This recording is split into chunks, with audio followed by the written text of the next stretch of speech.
Welcome, everyone, to the NewVision, OldWays podcast, a greatly ambitious journey of discovery where we can all learn to live better, mentally healthier, and more fulfilling lives. If you're just discovering us, feel free to go back and take the journey from the beginning. And if you're already a NewVision, OldWays fan, welcome back and enjoy season 7. And now, here is your host, Tony Marinaccio. You are listening to NewVision, OldWays, the podcast that explores timeless wisdom for the modern mind in a fun, relaxed, and most important, interactive way with you, the listener. I am your host, Tony Marinaccio, and let's get the episode started. Welcome, Visioneers, to another great episode of the NewVision, OldWays podcast. And I am so glad that you have joined me for this very important episode. An episode that is not meant to divide us further, that's for sure. But I do feel it's time for some hard truths about what we are seeing in many cities across the nation. I feel strongly that the media is masking what is truly going on here, and it's about time we expose this for what it really is. And hang on with me here until the very end. It's going to be a bumpy ride, so fasten your seatbelts and just know I will get you through this. So what am I talking about? Well, I'm talking about these so-called teen takeovers. I really do not like calling them that because I believe it gives those groups a perception of power that they do not have. There is something dark, sinister, and agenda-driven about these events. So there is no time better than right now to finally talk some truth about this subject. So let's get episode 71 started. Teen takeovers, manufactured chaos, and the summer of no love. Rachel, thanks. 9 people shot after thousands of teens take over the streets. And now today, there are growing calls for curfews and stricter consequences for teenagers. CBS 17 law and crime reporter Dina Harley joins us live from Glenwood Avenue, where much of that violence ended up happening. Dina. Yeah, and within the last hour or so, I did hear from Raleigh Mayor Janet Cowell. She said they are considering a curfew here in the city of Raleigh. They're going to talk more about that at City Council tomorrow. We're on Glenwood Avenue right now. This is not where the violence started, though. Police say it all started over in Briar Creek at a fireworks event.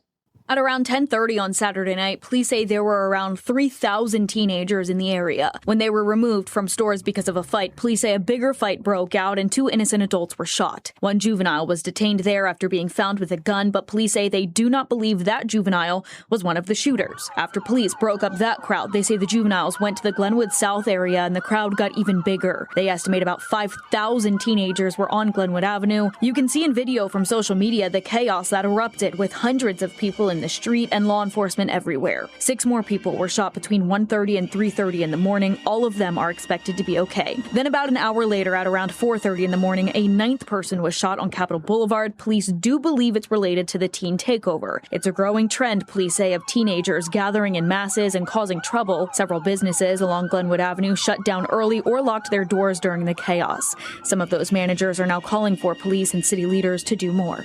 There was a time when downtown on a Friday night represented possibility. Families walked the sidewalks, couples enjoyed dinner, teenagers gathered with friends, but they generally understood where the line was. Today, in city after city across America, we've been hearing a phrase that hardly existed a decade ago: teen takeover. Hundreds, sometimes thousands of young people descend on a shopping district, beaches, entertainment districts, and parks. Businesses close their doors. Families leave. Property is damaged. Police scramble to contain the chaos. Ambulances stand by. And afterward, everyone asks the same question: how did this happen? And maybe the more important question is this: how did we become the kind of society where this became normal? Because this isn't really about teenagers. Teenagers have always pushed boundaries. They've always tested authority. They've always been impulsive. That's not new. What's new is the disappearance of the adults who once created the boundaries. Every civilization depends on 3 forms of authority working together: the family, the community, and the law. Parents teach self-control. Schools reinforce expectations. Communities reward good behavior and discourage destructive behavior. Police become the final safety net, not the primary source of discipline. But somewhere along the way, we flipped that order upside down. We gradually expected law enforcement to solve problems that began years earlier around kitchen tables and in the living rooms. The uncomfortable reality is that many children today are growing up with fewer consistent boundaries than previous generations. Families are under enormous pressure. Many parents are working multiple jobs. Some households have no father present. Others have parents who are emotionally exhausted or distracted by their own struggles. Add smartphones, social media, and a culture that increasingly celebrates individual expression over personal responsibility, and you have a generation receiving endless stimulation, not enough guidance. Social media has transformed adolescent behavior. A generation ago, teenagers gathered because they knew one another. Today, thousands of strangers can assemble in an hour because someone posted a location online. Viral popularity becomes the reward. The larger the crowd, the bigger the spectacle. Chaos itself becomes entertainment. Likes and views replace judgment. Then comes the impossible position placed on law enforcement. People often ask why officers don't simply arrest everyone. The answer is because reality isn't television. Imagine 20 officers facing 2,000 teenagers. Imagine trying to identify who threw the first punch, who damaged property, and who simply happened to be standing by. Every use of force is recorded from dozens of phone cameras. Every split-second decision will be slowed down, edited, analyzed, and judged for months afterwards. Police officers understand that one mistake can ignite national headlines. They know that even lawful actions may become political controversies. They also know that if they hesitate too long, innocent people can get hurt, and it is almost an impossible balancing act that many critics never acknowledge. This doesn't mean law enforcement is above criticism. Like every profession, policing requires accountability and professionalism. But accountability cannot become paralysis. I'll say that again, but accountability cannot become paralysis. When officers are expected to restore order while simultaneously fearing that every action could end their career, the public should not be surprised when hesitation replaces confidence. And that is key here. Many political leaders haven't helped at all. In recent years, rhetoric from across the political spectrum has sometimes turned policing itself into a cultural battleground. Calls to reduce police funding, portrayals of officers as inherently suspect, or public attacks on law enforcement leadership can erode trust between communities and police. And at the same time, simply demanding more policing ignores the deeper causes. Neither slogan solving any underlying problems at all. The deeper issue is a culture being submissive to manufacture chaos. Many people have become conditioned to be uncomfortable with authority itself. Parents fear being labeled too strict. Teachers hesitate to discipline students. Schools worry about lawsuits. Communities avoid confrontation. Everyone passes responsibility to someone else until eventually the police become the only remaining adults expected to say no. But police cannot raise children. No patrol car can replace a father who teaches accountability. No squad of officers can substitute for parents who know where their children are on a Saturday night, or lately, any night. No prosecutor can restore values that were never taught in the first place. The grassroots solution begins long before a teenager arrives at a takeover.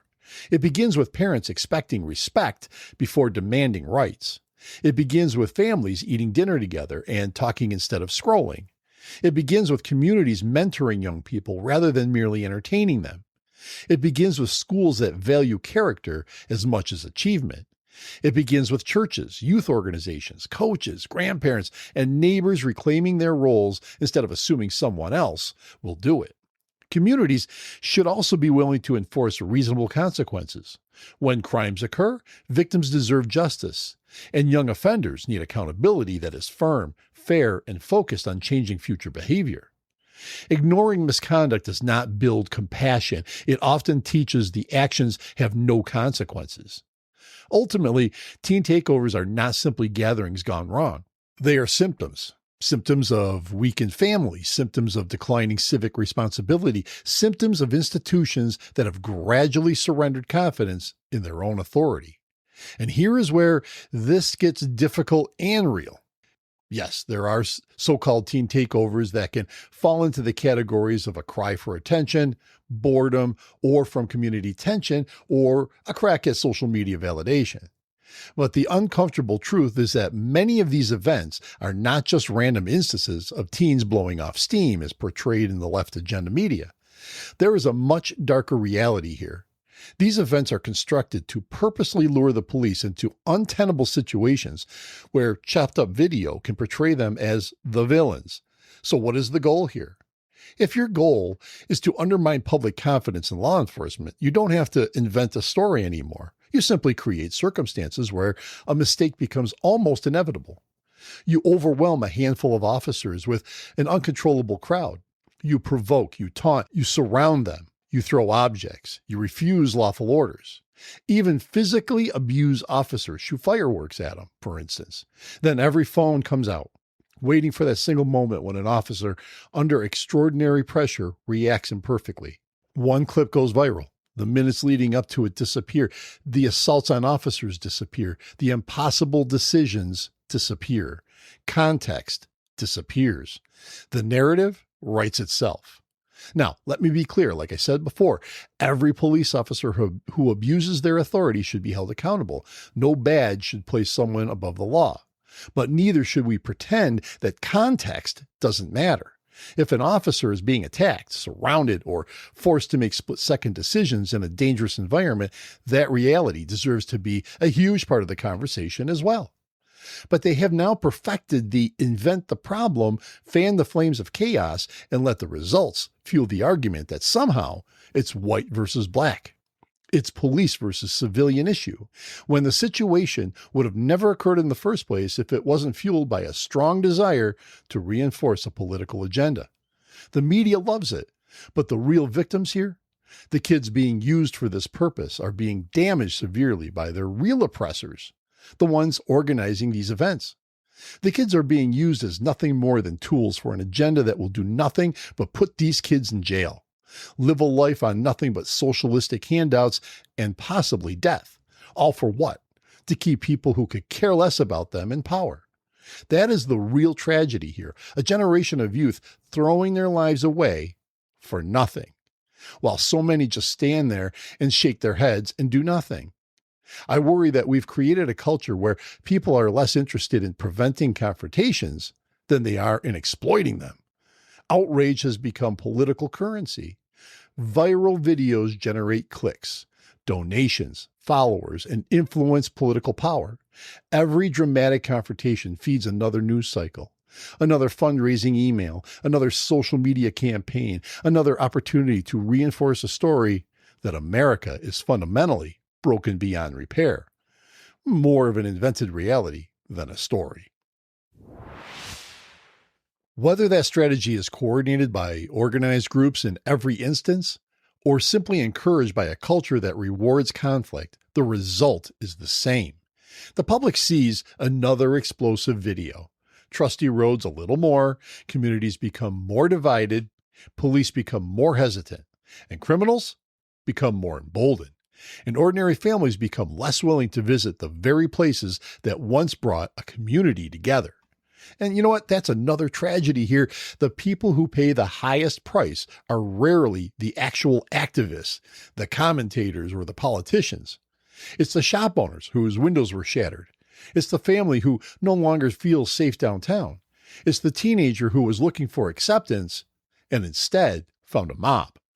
And it's the police officer who goes to work each day knowing that any decision, whether to act or not to act, could become tomorrow's national controversy. A healthy society should never reward manufactured chaos. It should reward responsibility, restraint, truth, and the courage to see the whole picture, not just the 15-second clip that confirms what some already wanted to believe. And you know the lingo: racist, fascist, Nazi, blah, blah, blah. Couple that with ridiculous comments by wingnuts like Sonny Hostin from The View stating that any display of the American flag makes her feel unsafe. Well, Sonny, newsflash, we live in America. The flag is a sign of love and respect for the greatest country on earth. It's a sign of freedom, not racism. And rhetoric like that just fuels weak minds that actually may listen to you. Honestly, you should be ashamed of yourself, but of course I'm digressing a bit here. And here is the real irony. Young people often crave boundaries more than adults realize. Structure creates security. Expectations create confidence. Discipline actually creates freedom. A teenager who never hears no doesn't become more liberated, they become more vulnerable to the loudest voice in the crowd. The streets are not being lost because teenagers just suddenly changed. They're being lost because too many adults slowly step back. If America wants safer cities, we cannot simply demand tougher policing or harsher penalties after the fact. We have to rebuild the institutions that existed long before police radios, courtrooms, and city councils. We have to restore the family, strengthen the community, and recover the courage to teach responsibility without apology. And I believe that is so important. Recover the courage to teach responsibility without apology. Because every civilization eventually discovers the same truth.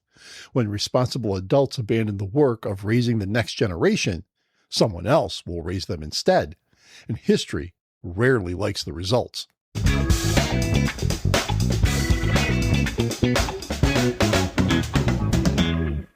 And now, Visioneers, let's take a quick break to let you know how you can support the show.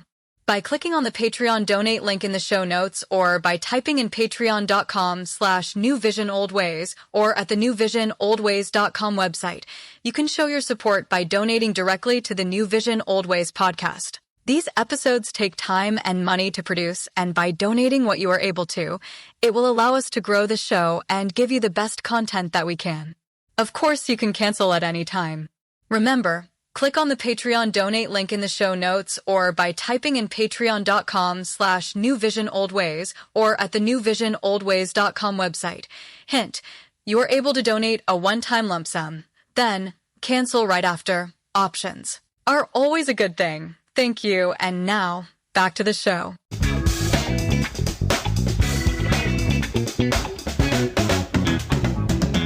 The truth is that children will always be raised by someone. If parents step back, something else steps in. There is no such thing as a vacuum in human development. The question isn't whether our children will be influenced. The question is, by whom? Sometimes it's social media influencers who have accumulated millions of followers without accumulating an ounce of wisdom. Sometimes it's algorithms that reward outrage over thoughtfulness and popularity over character. Sometimes it's gangs that offer belonging to kids who have never felt seen at home. Sometimes it's celebrities whose lives are examples of excess rather than excellence. Throw in severe ignorance and virtue signaling, and there you have Hollywood and many of its out-of-touch musicians. You know, go to bed, Springsteen. We don't need another lecture. Get some rest. It's over. And yes, we can easily now include, again, warped ideology. Schools and universities exist to educate, not to become factories for political activism. Yet across the country, many parents believe those lines have become not only blurred, but severely crossed. Instead of teaching students how to think, many institutions are accused of teaching them what to think. Instead of encouraging debate, they can reward conformity. Instead of producing independent citizens, they risk producing loyal activists. Whether that influence comes from political left, the political right, or any other rigid worldview, the danger is the same. Young people stop asking questions and start repeating slogans. That isn't education, it's indoctrination. History gives us countless examples of what happens when governments or ideological movements decide that they have a greater claim on children than families do. Communist regimes understood this. Fascist regimes understood this. Authoritarian religious movements understood this. The first loyalty they sought was never from the parents, it was from the next generation. Win the children, and eventually you shape the future. That doesn't mean America has become one of those regimes. Hear that, Mandami?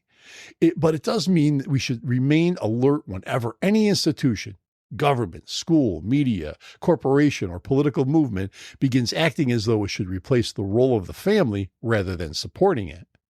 Political movements also thrive in times of confusion. A young person searching for identity can easily become attracted to simple answers for complex problems. Blame this group, hate those people, tear down the system, follow this leader. It feels empowering because certainty always feels easier than wisdom. Real maturity is much harder. It requires personal responsibility. It requires accountability. It requires admitting that freedom comes with obligations as well as rights. One of the troubling shifts in our culture is how quickly personal responsibility is sometimes replaced with collective blame. If every problem is always someone else's fault, society's fault, capitalism's fault, the government's fault, another generation's fault, then individuals never develop the habit of asking the most important question, what is my responsibility? That question built strong families. It built successful businesses. It built healthy communities. It built civilizations. When we stop asking it, we slowly begin expecting someone else to solve every problem. That's where dependency begins. That's where freedom quietly starts giving way to control. The irony is that many young people who gather in these chaotic events are searching for exactly what they're missing: purpose, belonging, identity, and significance. Those are legitimate human needs, but when healthy institutions fail to provide them, unhealthy ones gladly will. That's why the answer isn't simply more arrests. It isn't simply more police. It isn't simply more government programs. Those may be necessary, but they don't address the root problem.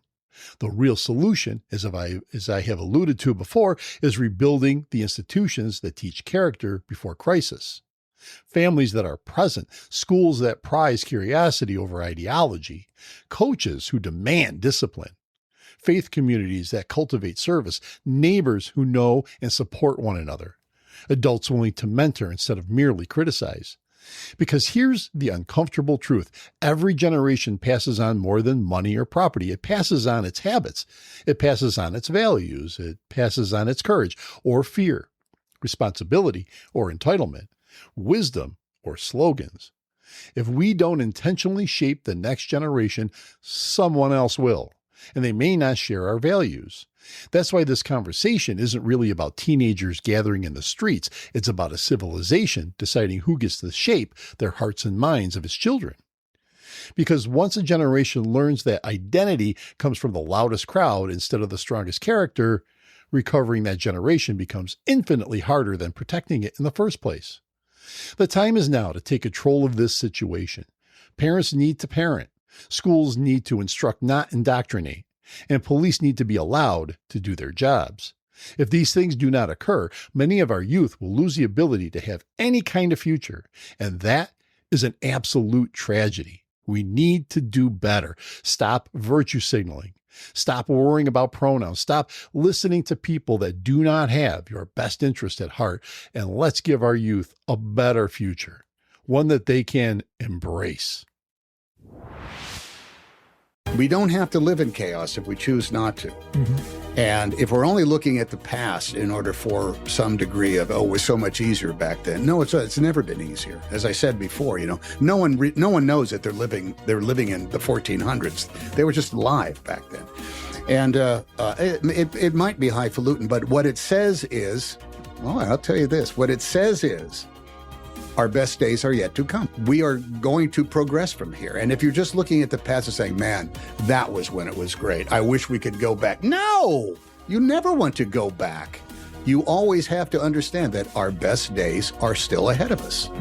Otherwise, what's that say of us if we don't move forward? It says we gave up or got lazy or ended up putting too much power in maintaining a status quo that ends up being a division between the haves and the have-nots.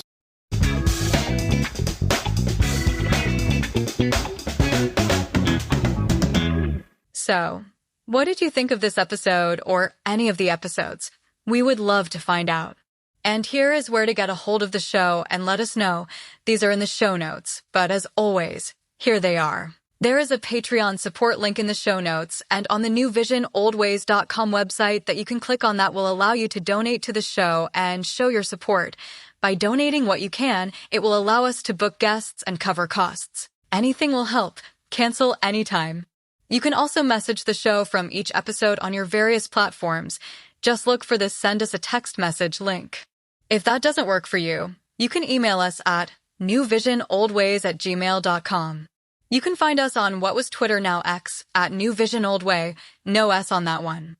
Check the New Vision Old Ways YouTube channel. Type in New Vision, one word, Old Ways, one word, channel, and please subscribe.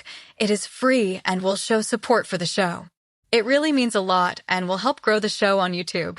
Find us on Facebook, New Vision Old Ways, podcast. You should easily find us. And as a reminder, these are still growing platforms for us and expanding all the time, so we need your help to get the flow going with the community. And last but not least, if you can do me a huge favor and subscribe to us, like us, follow us, leave a review on whatever platform you found us on. That would be so appreciated. That will also help secure guests that we will be booking in the future. So, here we are, Season 7. We have a lot to cover, so thank you for listening. We can't wait to get your input, and I also can't wait until we get together for the next episode of New Vision Old Ways. Until then, stay true to yourself, stay informed, and stay empowered. But the most important thing is... This episode and all the episodes of New Vision Old Ways podcast have been written, engineered, and produced by Tony Marinaccio and TKM Productions.